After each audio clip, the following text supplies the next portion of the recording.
est-ce que Dieu peut dire, cette personne-là est ta femme? C'est quoi la responsabilité de Dieu? Il faut être appuyé sur les Écritures. Le mariage, c'est un homme qui choisit une femme. C'est l'homme qui dit, c'est pas Dieu qui a dit.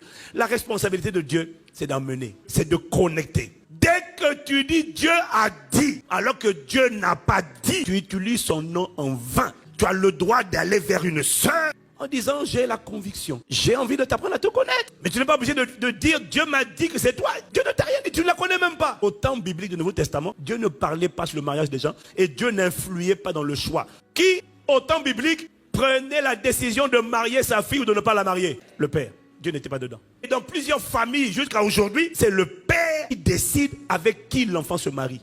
Nous, on n'en est pas là. Mais ça te prouve une chose. Dieu n'a jamais eu la responsabilité de décider, n'est jamais revenu à Dieu. Donc, enlève Dieu de tes conversations. Le Seigneur m'a dit, enlève ça. Au temps biblique, c'est le père qui décidait, je marie ma fille ou je ne la marie pas. Ces enfants-là étaient bien quand même. Hein. Vous imaginez un peu le niveau de soumission et d'obéissance aux parents? Papa, tu dis quoi? Tu ne te maries pas? Ok, papa, que ta volonté soit faite. Hey!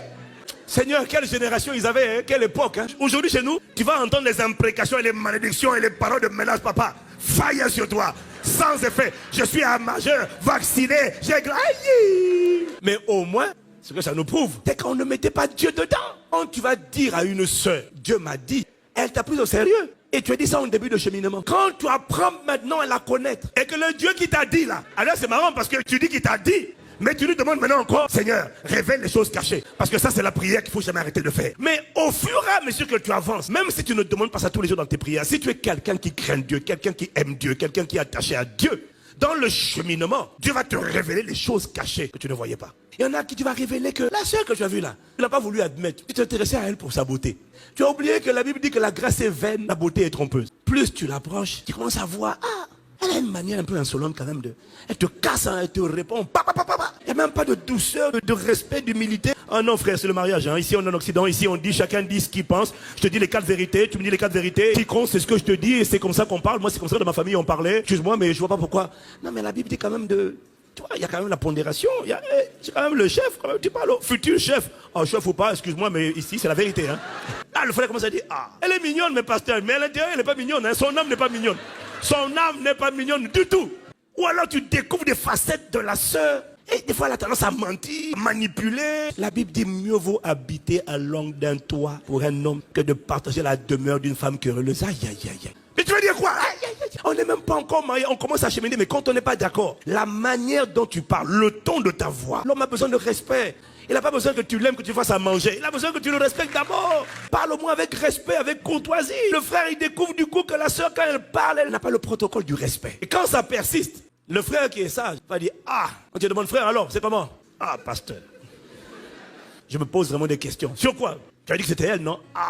Pasteur, ce que je vois là, vraiment, je ne me projette pas. Je ne me vois pas vivre toute ma vie avec ça. Et puis des cris comme ça, les palabres.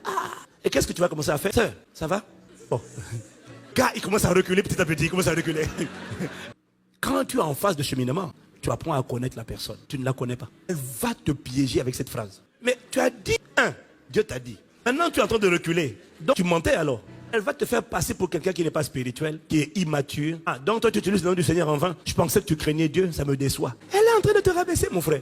Pourquoi? Sur tes paroles, elle t'a piégé. Tu as dit Dieu m'a dit. Maintenant, tu es en train de reculer. Donc Dieu ne t'a pas parlé?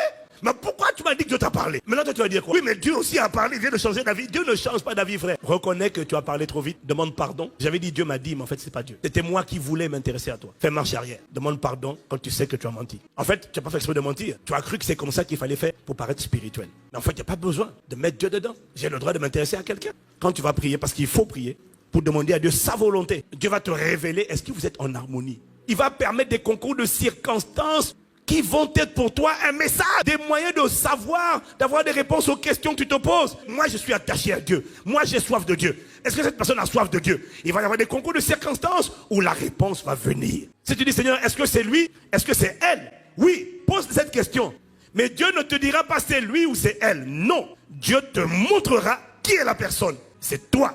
En fonction de ce qu'il t'a montré, est-ce que tu vas prendre en compte les feux verts ou les feux rouges que tu viens de voir? C'est toi qui vas faire le choix. Mais Dieu aura répondu.